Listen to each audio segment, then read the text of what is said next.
दोस्तों, लोकसभा चुनाव 2024 में उत्तर प्रदेश से एमआईएम 30 सीटों पर चुनाव लड़ती है, तो आप क्या कहेंगे? आपके पास क्या प्रतिक्रिया है? ओवैसी साहब की पार्टी एमआईएम ने फिलहाल 7 सीटों का ऐलान किया है और इस 7 सीटों के ऐलान के बाद सियासी गलियारों में काफ़ी चर्चा का माहौल गर्म है।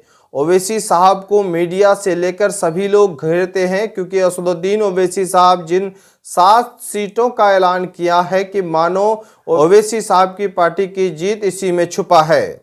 अब असदुद्दीन ओवैसी साहब भी पूरा रणनीति और माहौल तैयार करने के लिए अपना समीकरण बनाने में लगे हैं।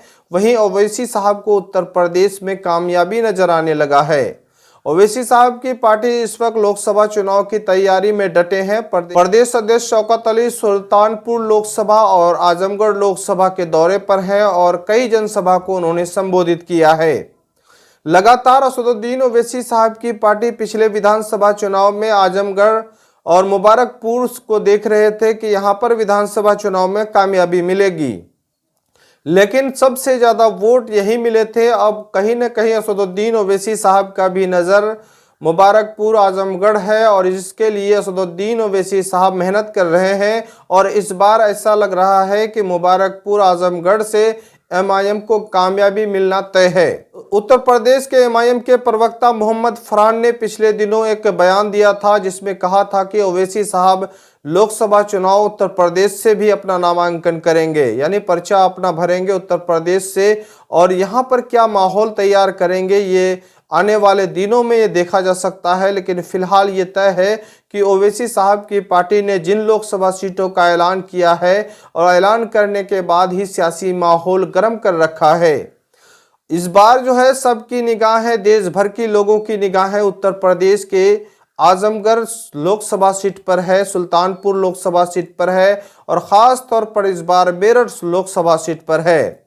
यानी ओवैसी साहब भी अपनी कामयाबी देख रहे हैं और इन सीटों पर उनको नजर आ रहा है कि यही कामयाबी है और इस बार उत्तर प्रदेश से कामयाब निश्चित तौर पर होना है।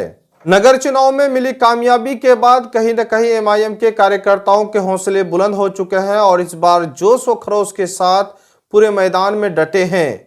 लोकसभा चुनाव में जैसा कि जान रहे हैं, इस वक्त सभी राजनीतिक पार्टी अपने गठबंधन में है, तो वहीं असदुद्दीन ओवैसी साहब के पास किसी तरह का कोई गठबंधन नहीं है।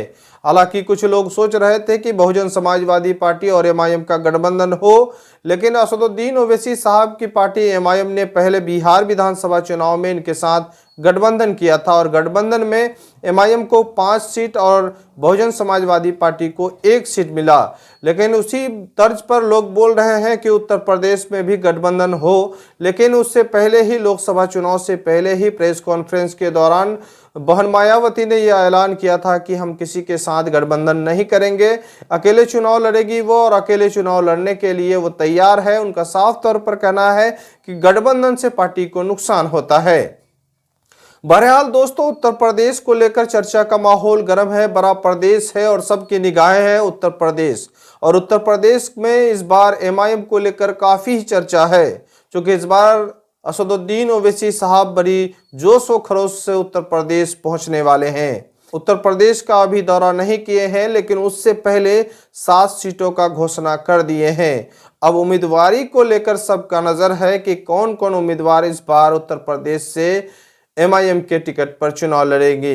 असदुद्दीन ओवैसी साहब का साफ तौर पर कहना है कि देखिए अब आगे आगे होता है क्या, पहले कहां कौन लोग जाते हैं, उसके बाद वो अपना उम्मीदवारी तय करेंगे। बहरहाल दोस्तों, लगातार अपडेट पाने के लिए हमारे चैनल को सब्सक्राइब कर लें।